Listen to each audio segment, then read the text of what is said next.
So happy lang po every time you are here in our channel, Ed's Dance and Food, where you can find a lot of dance and music and food.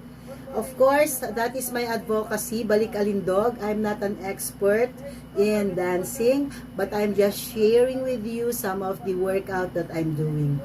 So every day, it's gonna be every morning after we wake up in the morning here in the Philippines, 6 o'clock in the morning until about 7 or 7:30. That's my live stream here at Ed's Dance and Food.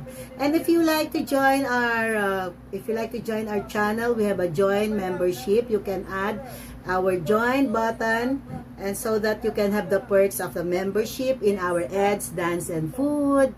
Thank you for watching.